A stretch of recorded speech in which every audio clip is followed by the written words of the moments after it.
What music are we going to use? We should use the anthem of the United States. Yes, I like that idea. Does anybody want to sing it? This week, we bring you an inspiring song from Paul Dickinson. Oh, say, can you see by the dawn's early Okay, light? that's enough. Clay, go to the real music.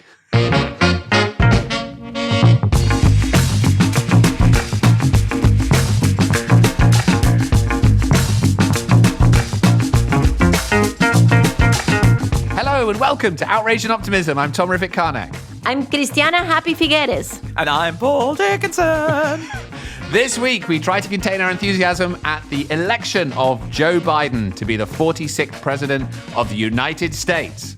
We speak to Ben Rhodes, former Deputy National Security Advisor to President Obama, and we speak to Todd Stern, who led the US in the climate negotiations in Paris. Thanks for being here.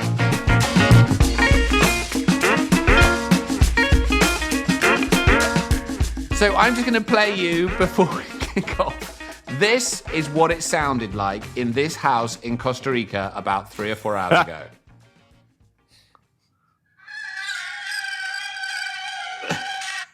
So in case you can't tell, that is Cristiana Figueres, former Executive Secretary of the UNFCCC, screaming and running around the house, jumping up and down. It was difficult to get her to stop for hours as she realized that the global agreement that she was a major part of creating was soon going to contain the United States again. What a day. We came to this point, and my God, it's been painful to get here, hasn't it?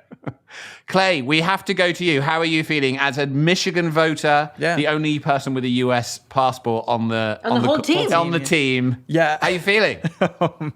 Man, when Michigan was officially called for Biden, I was so excited.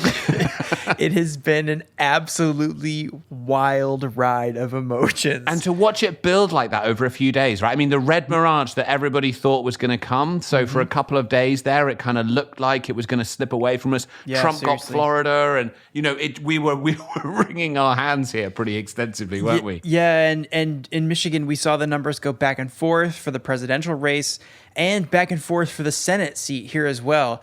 And it switched like 4 or 5 times over election night and the next day. So that was crazy. But in the end, Michigan came through for Joe Biden and for Gary Peters. It all worked out.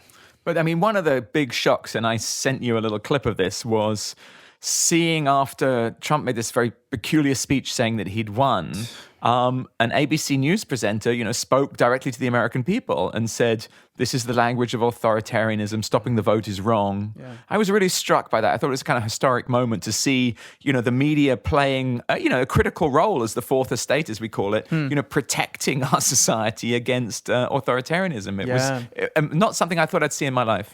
Yeah, and it was reassuring to see that, right afterwards on the different networks. But at that point, my blood was already boiling because while he was talking, they were still counting my vote and my neighbors' votes. So anyway, the truth is we had a great turnout in Detroit and in Wayne County, thanks to the hard work of different grassroots organizations, amazing people.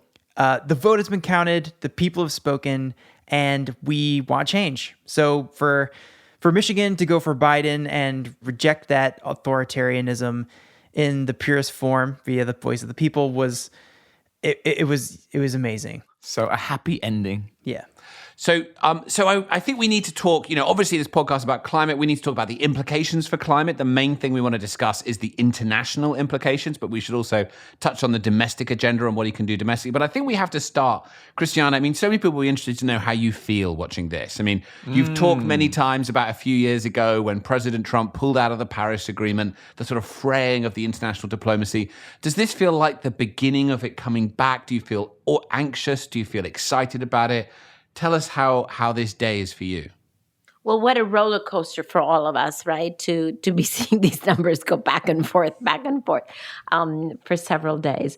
But feelings, you're asking about feelings. Obviously, totally beyond ecstatic at the final result. But once you get beyond that, the immediate celebration of the final result, if you step back from it, you realize that this truly is the arc of history, isn't it?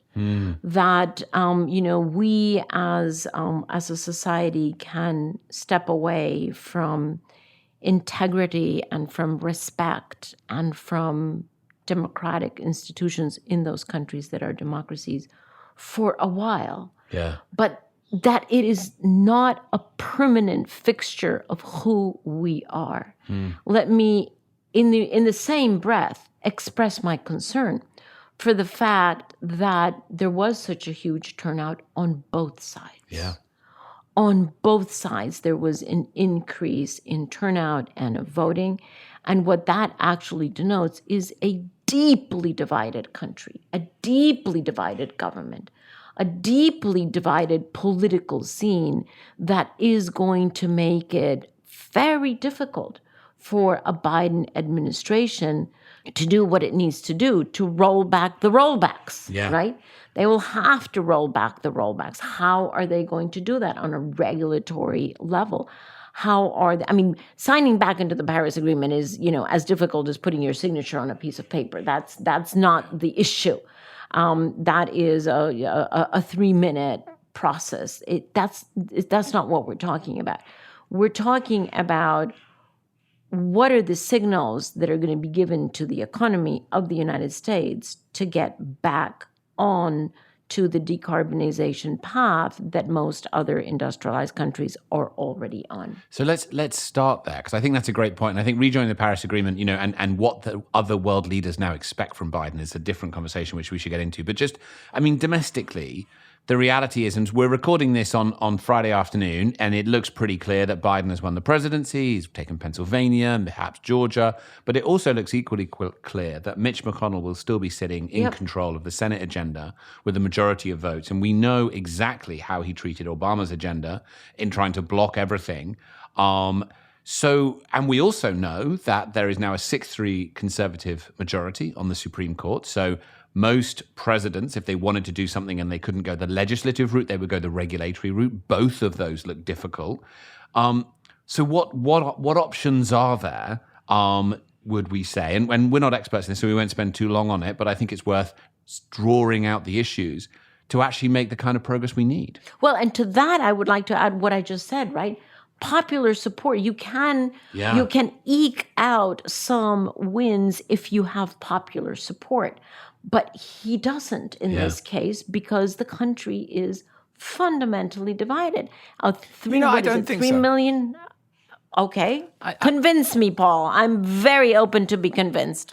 I don't think that's the problem. I think the system is dysfunctional, and that's causing people to feel like, oh, it's the Republicans, oh, it's the Democrats. It isn't that. It's the system that's dysfunctional. That's the point. Well, if that was the case, and I don't know if that convinced you or not, what probably is going to have to happen, and I know that Jonathan Pershing, our friend, who led the climate negotiations under Obama for the close of his term, has actually said we must not discount the idea that actually in the end, climate will be a bipartisan effort. And that's probably, what's going to have to happen, right? Is that actually a President Biden is going to have to persuade the country and Republicans that an effort to deal with climate, merge it with infrastructure, is about a recovery from COVID and a recreation of economic opportunity. Now, that's a hard road to climb, but that's one route back into that. I think it's the only It's the only route back in, right? Because all the others are just blocked. Yeah. So, Paul, just as a response to you, I don't think it's the system that's dysfunctional. It's leadership that has been dysfunctional for 4 years. Because when leadership is actually pulling people apart as opposed to bringing them together into common ground, such as Tom has just explained, then there's very little space to move forward because you do need to have a broader common ground in the middle. You will always have extremists on the side, but you have to fertilize the promising middle ground that gets things agreed and implemented. And that's not what we have seen in the past 4 years. Sure, but I think that the leadership is really typically a response to a kind of a big constituency, and you've had a big constituency of certain industries, particularly fossil fuel industries, that kind of wanted to make climate change a partisan issue. We've talked about this many times before. Many people on the podcast have talked about, kind of money interfering with the system. And actually, the way to resolve this is for these enormous new companies, the NextEras and all the renewables companies, to actually put money into promoting climate change as a central bipartisan issue to counter those dollars. So the leaders are on top of the sort of financial coalitions that help shift public opinion. Now, obviously, one of the areas that this is going to have a big impact in, and we indicated this at the beginning, is in the rejoining of the Paris Agreement and the US actually re-engaging in the international process to deal with climate. Obviously, the US remains the only country to have announced their withdrawal from Paris. We should also mention this week has contained not only the US election, but also the US actually formally withdrawing from Paris, which happened on Wednesday.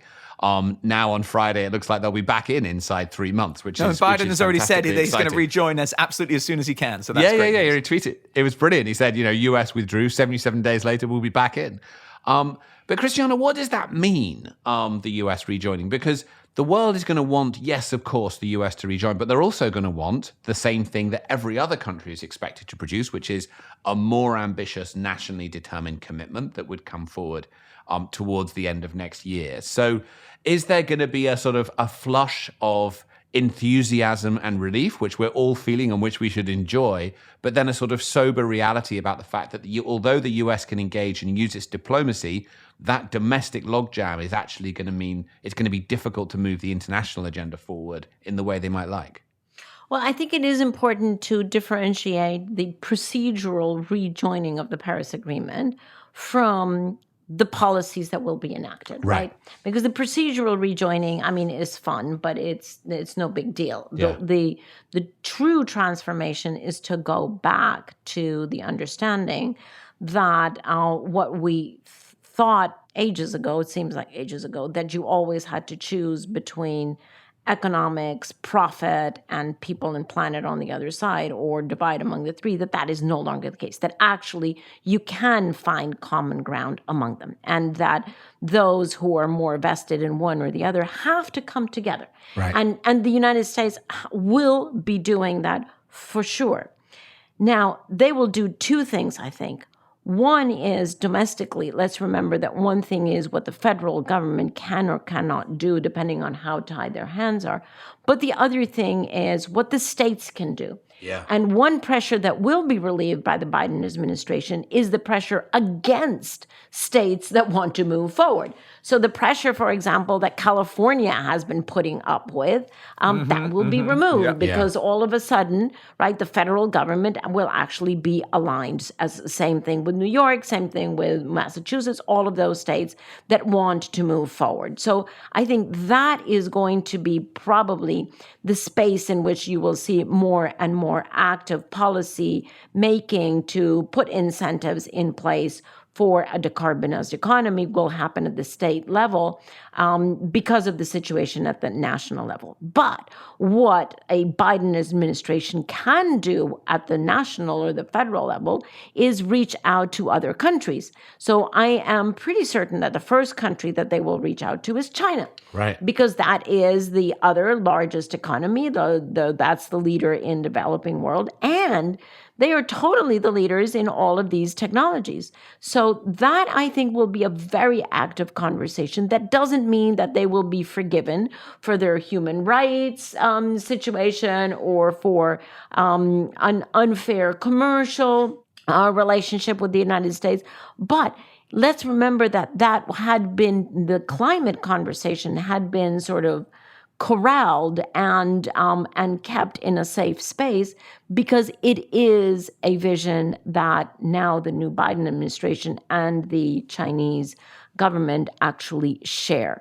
So it's a very important bridge for them to have a more decent and respectful conversation on other issues as well. But I do think that they will hold hands, and it could lead to an even more ambitious target setting on the part of China. Let's remember that what President Xi Jinping said is that they would be at peak emissions before 2030 and zero net before 2060. Does that mean that now with the Biden administration, they could change those numbers and be much more aggressive on their decarbonization? Potentially.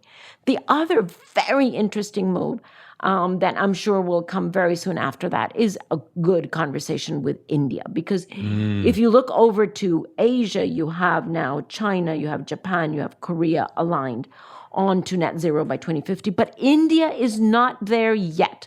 And India is hugely important, has always been to the United States climate change efforts and will be so, and has to be treated completely differently and independently from the other countries. So I think an India conversation will also be part of the priorities of international priorities of the Biden administration.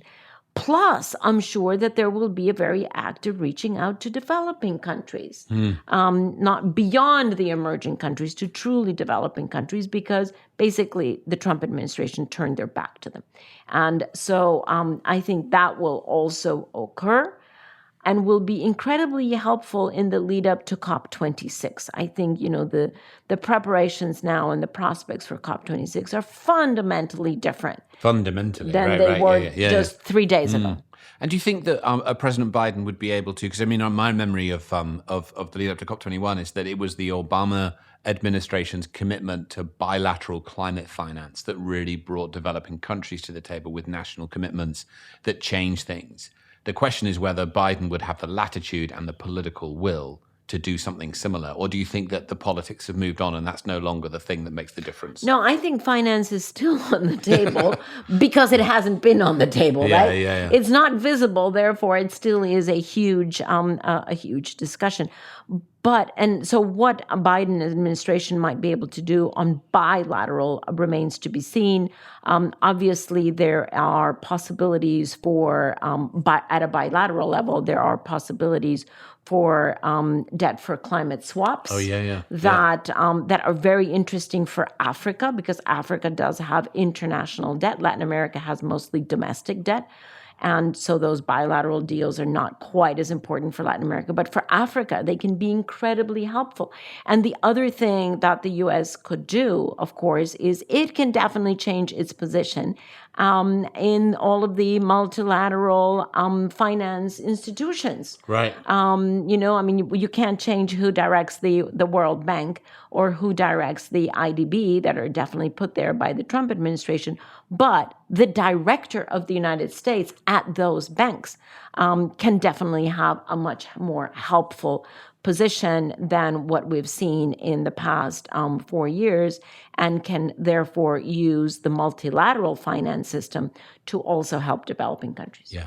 So you're saying, Christiana, that we should really, the whole climate change movement should sort of readjust to be far more ambitious now, really, and kind of use this opening. But a challenging question. I mean, we've got to remember a kind of very difficult long period is over, which is incredibly exciting. God, that feels good to hear you say that. Doesn't it feel good? But there was this kind of crazy fascination with Trump. We couldn't keep our eyes off him in a weird kind of way. And I did hear actually Ben Rhodes say, Obama would tweet about climate change and the media wouldn't cover it. How can we get that? How can we kind of, not in a negative, downer way, but in a positive, accretive way, a building way? How can we keep media excitement and growing around this kind of new lean forward rather than leaning back? So, one thing I would say on that, and I think Biden is actually very well placed to be this person, is his message has always been, he's always been the person who supports the unions, who's all about jobs, who stands up for the blue collar worker. He's had a long career in the Senate and otherwise where that's been the thing, right? And he says now, if someone asks him about climate change, he says, if you ask me about climate change, I think about jobs. And he's actually very good at bringing those messages together. And I think the big hope is actually this is, and he's fully adopted this idea of Build Back Better. If he can bring together the idea that the United States needs to renew itself, needs to recreate its infrastructure, needs to build back from the coronavirus pandemic and the pain of the last 4 years, and in doing so, creates jobs and solving climate change almost becomes a side benefit of that massive infrastructure plan, then you can really build the momentum and the excitement behind a sort of 21st century America that is looking to the future and looking to recreate itself. That's the exciting narrative. And that's the consensus, actually. I mean, Fox News said 70% of voters want the government spending more on green energy on election night. Maybe there is a consensus to be found. Now, we're going to talk to Ben Rhodes. Exciting. Now, Ben, of course, has been on the podcast before. He's a good friend of ours. He makes us look like mere children in his approach to podcasting. His podcasts are amazing, coming out of Crooked Media.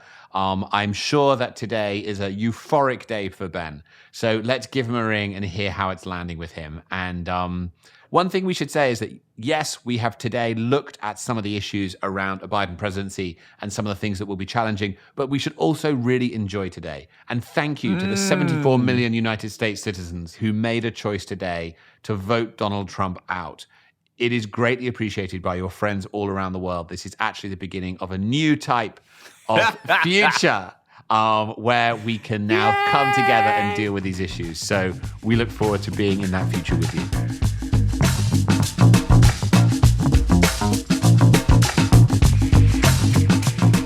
So, Ben, thank you so much for taking a few minutes out of your very, very busy time on this, arguably the most exciting day in recent history.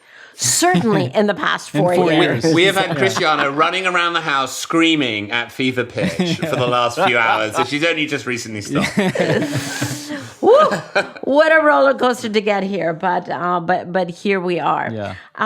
So, Ben, we are very interested in hearing your assessment. Just before we get to that, I'm sorry to interrupt. Can I just also say that Crooked Media and Ben and colleagues there have kept me sane for the last 4 years. God bless you for everything you've done in bringing the movement together, in getting everything to this point. You guys have been a major part of this. Thank you, thank you. It's been fantastic. And don't let up over the next 4 years. Don't let up. I know that's point.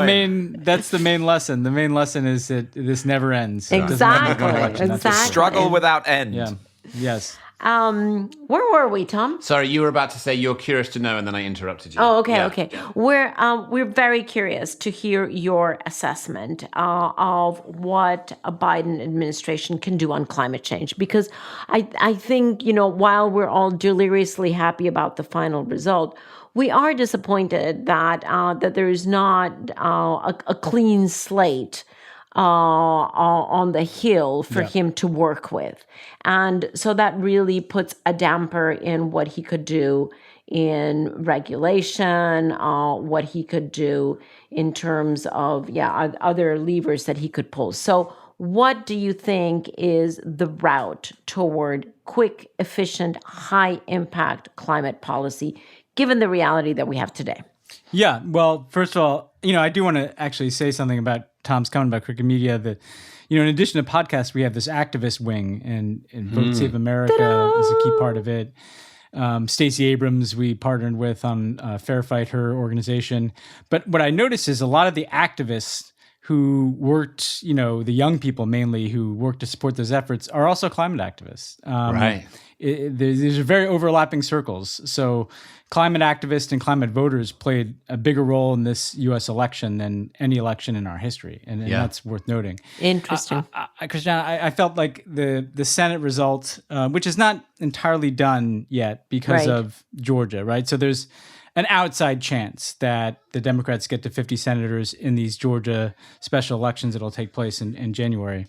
But assuming that doesn't happen, I think it does lessen the ambition of what you think you might be able to accomplish with Congress. However, it does not in any way erase it. And so I think there's several reasons for optimism that I'll start with.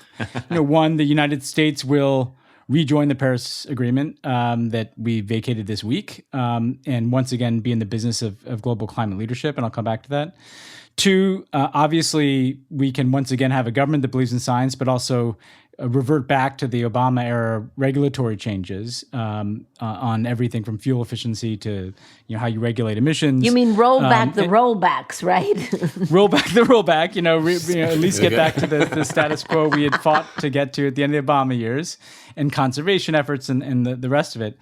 But then I also do think, third, I do think that in any case, and even if we don't take back the Senate, that clean energy and climate is going to be a feature in Joe Biden's first legislative year, in part because whatever stimulus and spending package that he pursues as part of an economic recovery plan from COVID is clearly going to feature significant investments in renewable energy and in energy efficiency. And I just think that would be something that he would negotiate as a deal breaker, even with a Republican-controlled Senate. So I do think you'll get something ambitious, even legislatively, in addition to regulation, in terms of investments in clean energy and energy efficiency.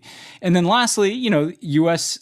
leadership internationally on this issue, I think, will be at the forefront of the Biden foreign policy. And you've seen that in his comments. You've seen that and everybody around him, that the idea that this is kind of a secondary or niche issue, that's gone. This will be embedded into how the United States engages China, how the United States engages Europe, how the United States engages Brazil and every other country in the world. That God, shift we've that missed you talked that. about last time I was on. Yeah. And it's where we were, we weren't, we got there in the last, certainly the second term of the Obama administration, certainly the last 2 or 3 years. But I think that will now become part of the muscle movements of the U.S. government, and there's a lot to be done, therefore, to raise the ambition of our national goal under Paris, but also to try to work with other countries to raise their ambitions. Everyone else's. Yep. So, you're right, if I jump in the question. So, I wanted to pick up on something you just said there, which I think is super fascinating around the fact that the COVID recovery is going to have climate baked into it, right? And that has to be how it happens. And I was reading some analysis that sort of said, and I don't know if you'll agree with this, that when the Affordable Care Act came around, the American people didn't quite buy that piece of legislation was also a recovery from the financial crisis. And that is part of what led to the pushback on it. Do you think now that the Biden team kind of will be able to persuade the American people that a package of legislation that includes climate action is also really a recovery from COVID and a Build Back Better piece? Do you think that the electorate is in a place now where that can be communicated? Yeah, I think so. And I think that, look, as someone who considers myself, in my own small way, a climate activist, right. You could at times be somewhat dispirited, by Joe Biden kind of distancing himself from the Green New Deal and not making the completely robust argument that the authors of that legislation did. But what he did do, that is probably one of the reasons why he won, but also why I think this will be part of the COVID recovery, is he framed this relentlessly as a jobs package. Creation. And by the way, we're in a different situation now than we were a decade ago. There are many more clean energy jobs in this country. It's not hypothetical anymore. I mean, there are far more Americans in Texas employed in the clean energy sector than even in the oil and gas sector. And that's Texas, Yeah. So this is shifting. And I think people get that. I think the other thing is, I recall back in 2009 when we came in, the debate around legislation was on, cap and trade and the House Energy Bill, which was, again, kind of viewed and presented as an environmental piece of legislation. I think, therefore, there's been a shift in framing that is constructive in the last decade around economic growth and stimulus that can come through climate action. There's been a much greater awareness, frankly, and mobilization on behalf of climate action. And there's been, I think, astute political framing by Joe Biden that this is a part of how he thinks about his economic plan and job creation. And so I think those factors just create a much more conducive environment this time around than we had in 2009 when the House passed that legislation. Ben, here's an obnoxious question. In the middle of all of this optimism and the promise of January and beyond, what do you think the new administration will not be able to do with respect to where we should be on climate as science demands it? What are the boundaries of what you think they might be able to do? Well, I think one of the things that worries people like me is we don't necessarily even know the boundaries, in part because we don't know how much the work that Trump did and Mitch McConnell in the courts is going to impact climate action. Yeah. You now have a 6-3 conservative majority on the Supreme Court. You've got all these other lower courts that have been packed with pretty far-right judges. And so we don't know if challenges to regulatory action, challenges to EPA action, challenges to what the executive branch of the U.S. government can do will hamstring, a robust climate change agenda. We just don't know. We faced, those challenges in the Obama years, and it's gotten worse in terms of the makeup of the courts in many ways. So I think that's something that that is probably at the forefront of my concerns, along with just what you could get through the United States Senate. Although, like I said, I do think you'll be able to get something through the United States Senate. With the U.S. president moving in this direction again, with the Democrats still having a healthy majority in the House, and by the way, a majority that is going to be very focused on climate change, given the nature of the House. And, I think with Democratic constituencies expecting action, and with state and local governments taking action, philanthropic and private sector folks taking action, like there's a sense of, I think, a momentum that is going to come with Biden that, I think is going to move the needle pretty far in the right direction. The question is how much the courts might end up putting up a barrier to that. Yeah. You've been so eloquent, Ben, talking about, Citizens United and money kind of infecting politics and making it really difficult to govern.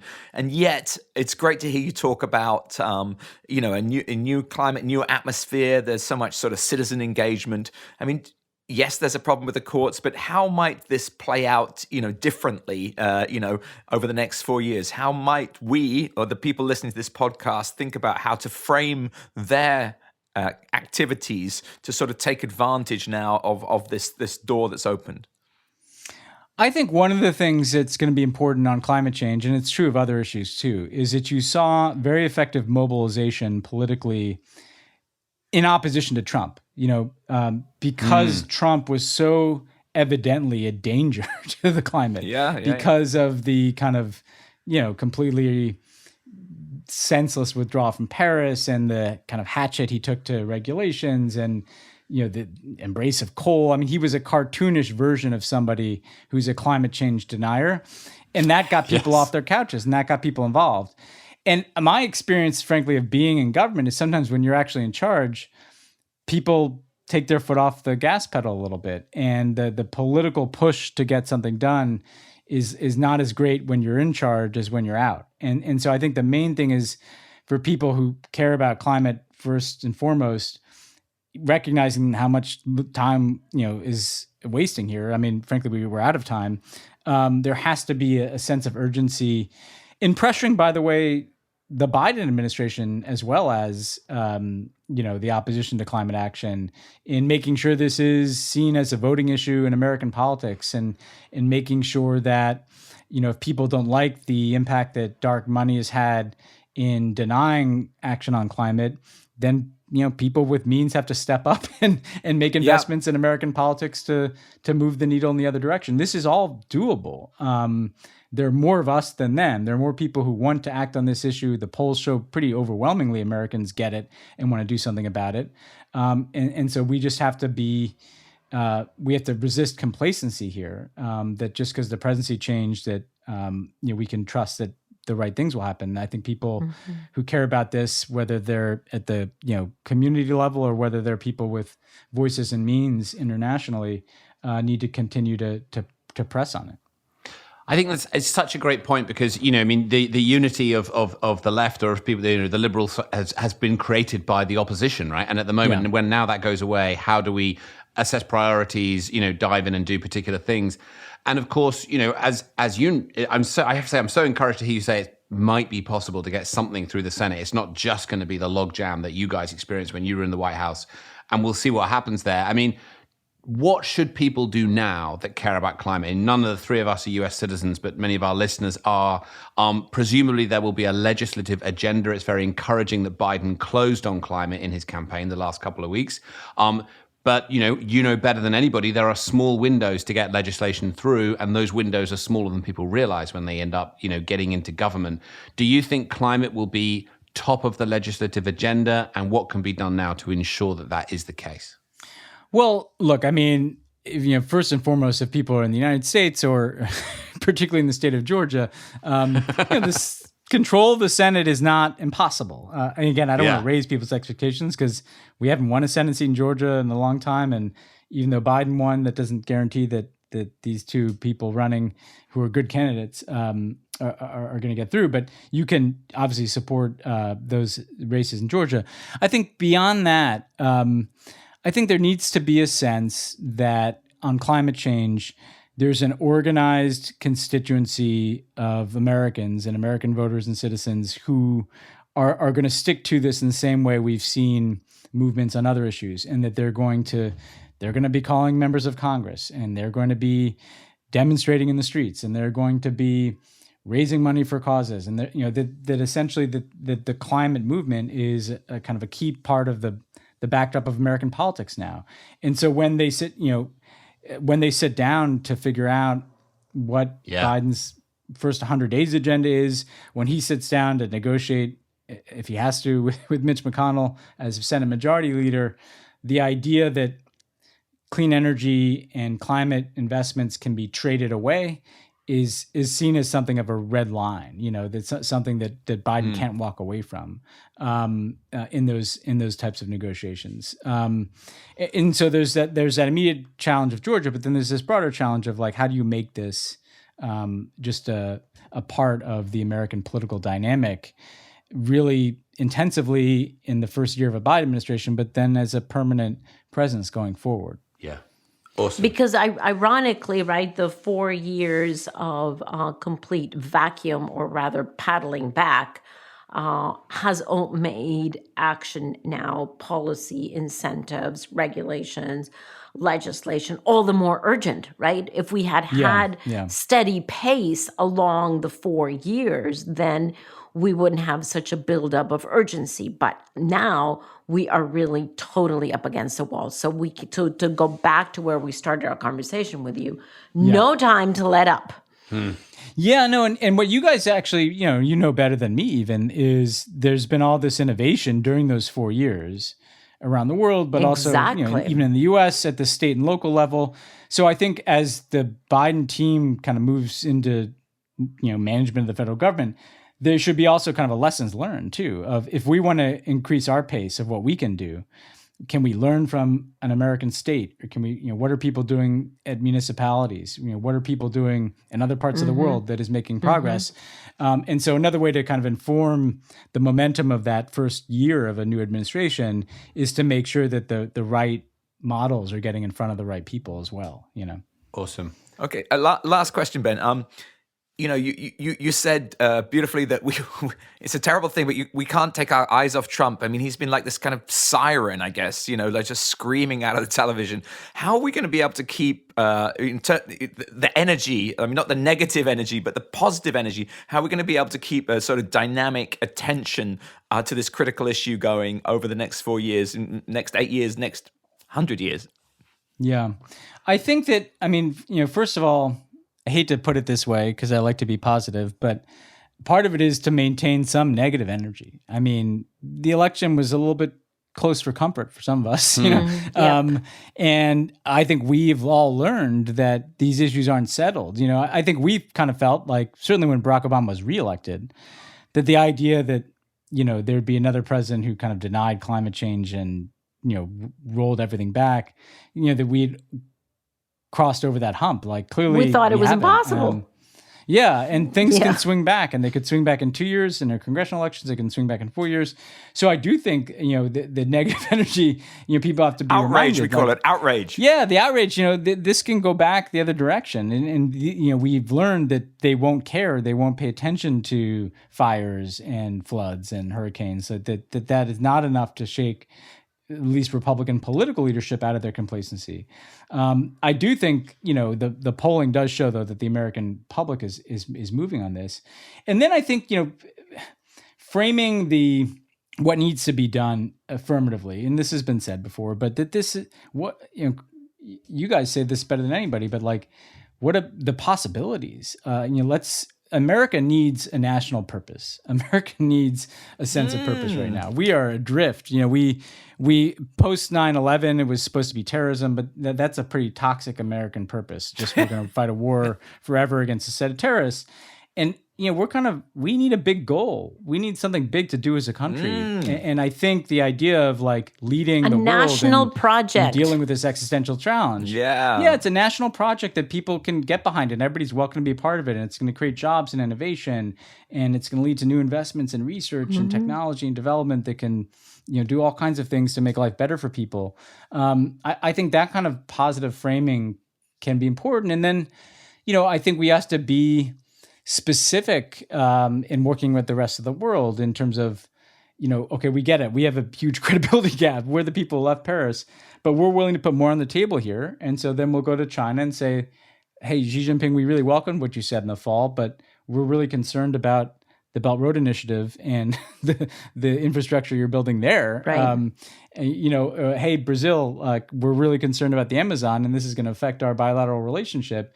And on down the line, having, tough conversations with other countries, but the conversations that are framed as trying to do something big together, so both at home and abroad. I think this is the only issue really out there in the world today where you can, with this collection of nationalists and what have you, there's still, building and broad public consensus that something needs to be done here. And I think that Americans should try to claim that mantle in collaboration and partnership, not as a hegemon, but as a partner with other countries as well as within our own.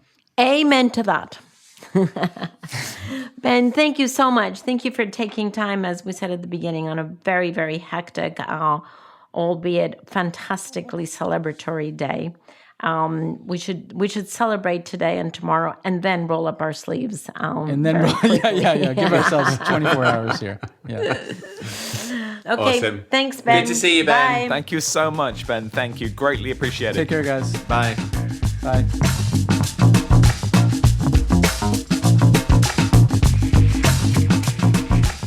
So what a great discussion with Ben Rhodes. So grateful to him for coming on such a busy day. And now, as it is a special day, we have another interview for you. This is Todd Stern, who was the climate envoy for President Obama in the years leading up to and during the Paris Agreement, and really led the US in the formal negotiation process.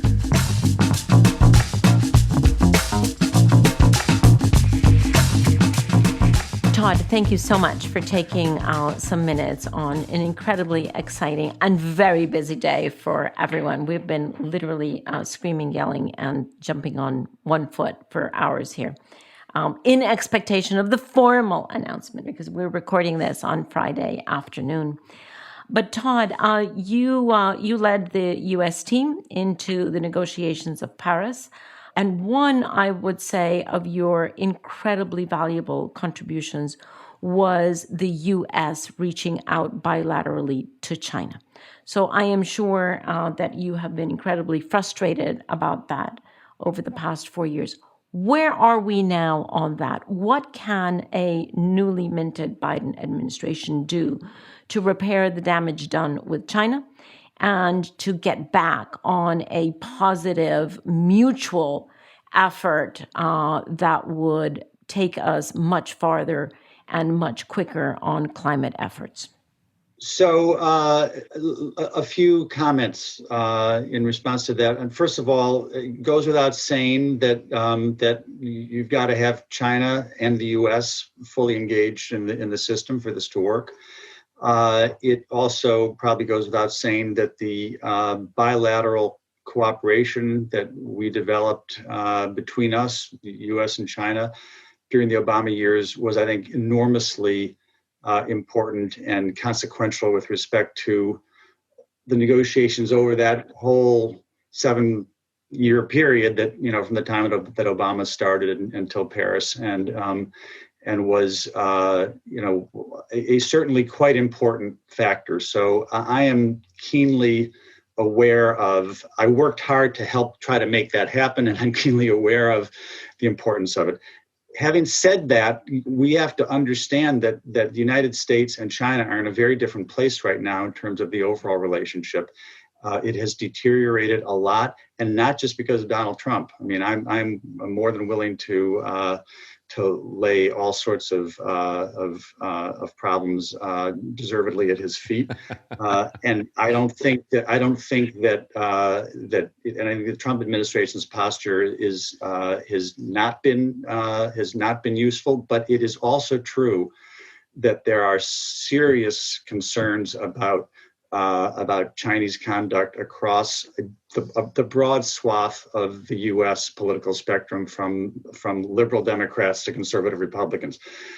From my perspective, it will be very important for the Biden administration, and I'm not part of it. I haven't been part of the campaign, so I can't speak for them, and I don't. But I think it will be important to try to manage a relationship that will have both competition, but also will need to have collaboration as part of it. I mean, those people who want to look at this relationship through the lens of a kind of a new Cold War or an out-and-out strategic competition, which doesn't leave room for collaboration on crucial global issues like pandemics, for example, and like climate change above all. I think I would be making a real mistake. But that's something to be mindful of. Having said that, I think that there are players definitely in the Chinese firmament there that are keen on renewing that cooperation. I think there certainly will be on this side as well, and it will be important to try to do that for all of the obvious reasons. China's 27% of global emissions, and the U.S. is a lot less now, but it's still 13 or 14. And even with the damage of the Trump administration and the withdrawal from the multilateral system in so many ways, I think there's still going to be a great deal of eagerness to have the United States back in the game. I think also wariness, because how could you not be watching what's from abroad, what's happened here? But I think that there will be that eagerness to have the U.S. back, and it'll be important for us to work with the Chinese if it's at all possible. I think that will be a global eagerness to get the U.S. back. Yeah. And Todd, beyond China, that clearly I would say is probably first priority, what other countries do you think trickle up to first-tier attention for the Biden administration? Well, I think that again, I can tell you what I think, and I can't speak for the Biden administration, but your opinion. But yeah. My opinion. Look, I think that it will be the sort of crucial starting point is going to be the EU, and it's EU and UK. You've got to say both of those now. I think that as nobody allies. is doing. Yes, nobody is doing more in terms of nobody gets this and is acting on it. Gets the scale and speed at which change is necessary to be on the track for 1.5 by 2050, net zero, all of those things better than the EU, both getting it and acting on it.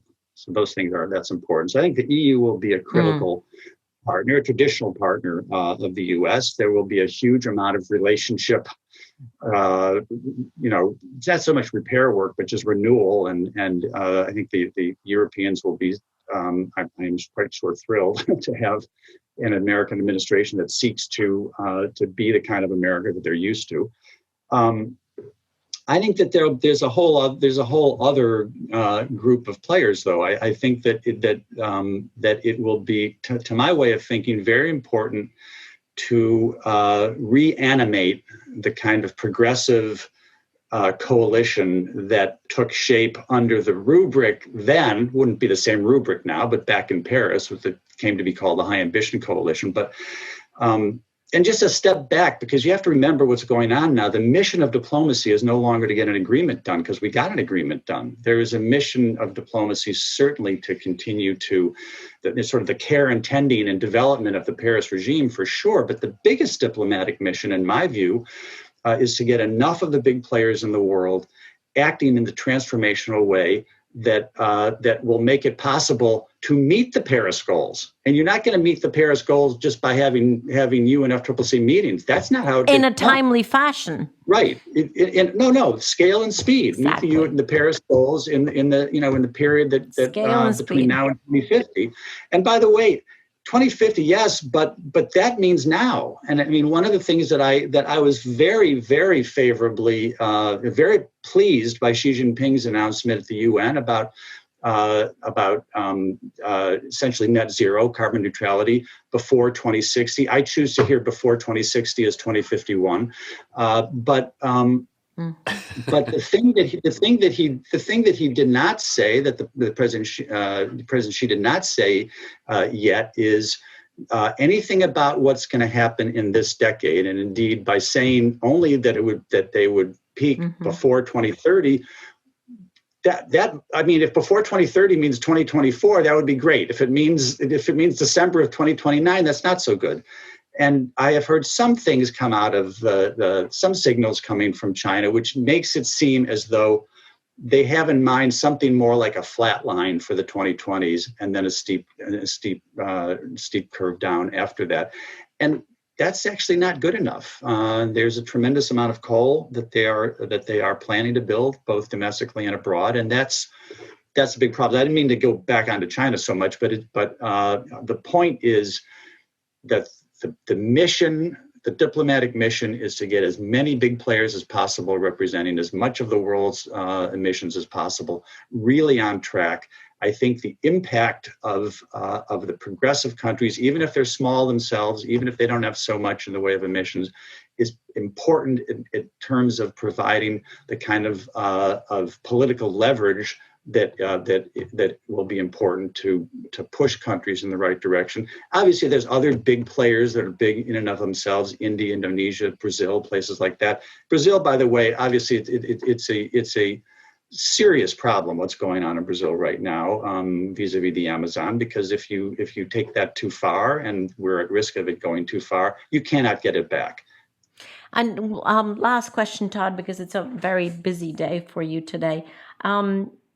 Do you think that there is enough public understanding and public support for a United States that would re-enter into that multilateral space? Or has that multilateral engagement eroded so deeply over the past 4 years that there would be no public support for the kinds of engagements that you've just described?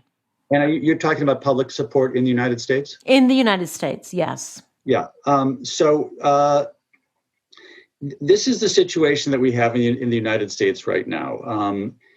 With respect to the kind of Democratic Party side of the equation, the level of support is higher than it has ever been. The role that climate change played in the Democratic primary part of this campaign was completely unprecedented.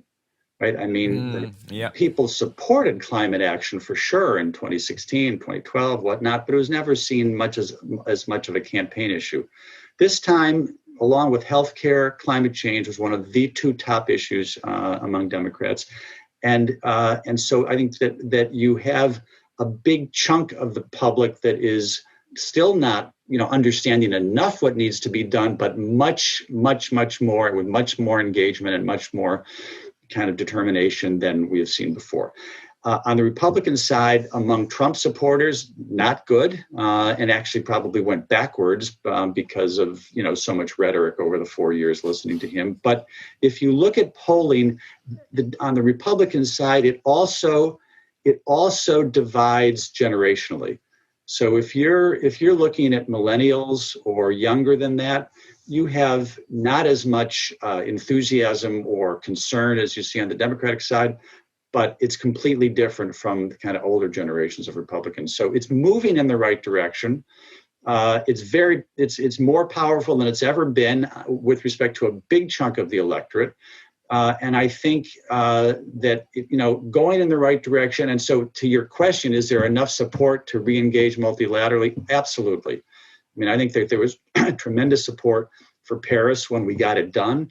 And I think, we and everybody else are living through their own version of the California fires, the storms and droughts and floods and all of the rest that we're seeing. And it's bad here. And so I think that lots of things concern me, but the lack of public support for international engagement does not concern me. Thank heavens. I'm so glad you put that very clearly. Todd, thank you so much for, again, belatedly, but I've thanked you many times. Thank you for everything you did to help us to get to the Paris Agreement, and for the patience that you have exercised during these 4 years.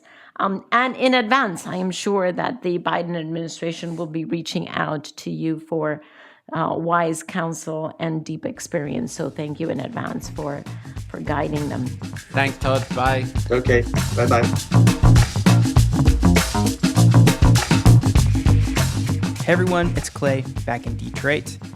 What an absolute privilege to get a few minutes with Todd Stern. It's so incredible and very refreshing to hear his optimism surrounding public support for global collaboration on climate change. And I know in particular, these past 4 years have felt very isolating for us here in the US. But as we see everything unfolding in front of us regarding the election, it really feels like we're on a new path, and it's really exciting. So we're going to celebrate, and then we're going to get to work. Okay, at the end of every episode, we have on an incredible musical guest for you, and this week, it's MF Tomlinson. The song he's about to play is called Some of Nothing, and when we asked him about writing the song, he said, "One day I read in the paper about there being 50 years left until climate change made much of the earth inhospitable, and it all clicked for me. I wanted to write a song about the way we live, striving for a better future while simultaneously erasing it." And when we asked him about what is the role for artists in the climate crisis, he actually took the time to promote this incredible project called FEAT, F-E-A-T, that's in Australia. And it gives artists a chance to invest money from their touring into buying ownership stakes in solar farms, and also to build infrastructure for new solar farms. They can invest anywhere from $5 to $500,000. And MF Tomlinson says it's a truly exceptional example of musicians doing something incredible to make a difference in this crisis. Examples like this show generally we probably have more of a role to play as people than as artists. However, some good art is always a plus. So here it is, some good art. Performing live for Outrage and Optimism, this is MF Tomlinson with Some of Nothing. Enjoy.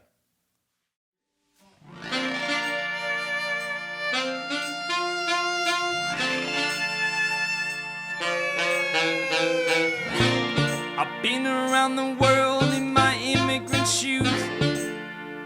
My soul should be worn out by now, but I now bounce to the sound of the time when the million voices are breaking through. So you can stop talking falsely now. You better tender your respects to one of my girls in the room.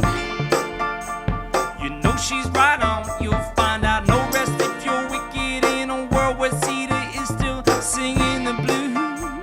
It's better it worse somehow.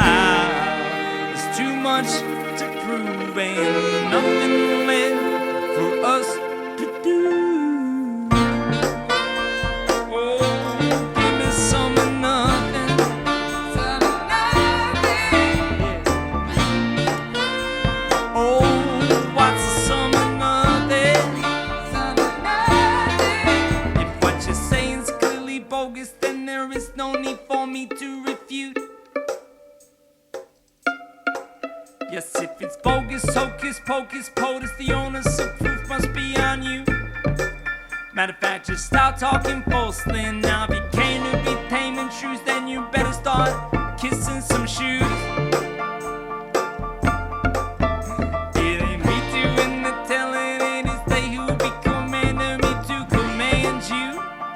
Better it worse somehow. There's too much to do, ain't nothing left for us to lose.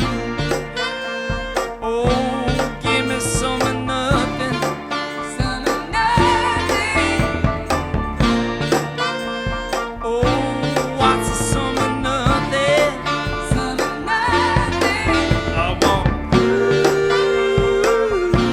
give me some of nothing, some of nothing. I want what's the some of nothing? Ever since I was a youth, impending doom has always been on the news.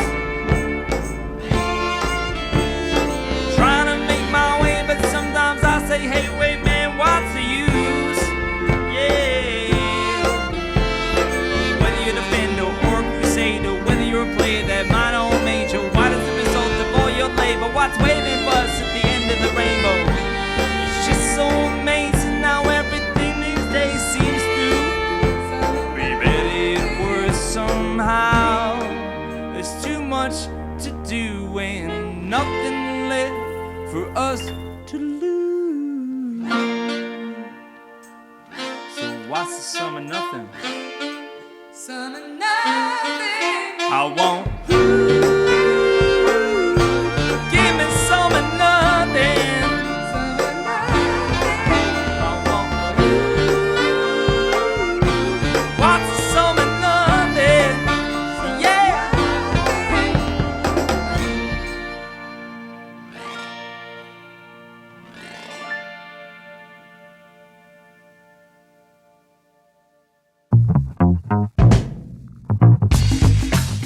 So there you go. Another episode of Outrage and Optimism.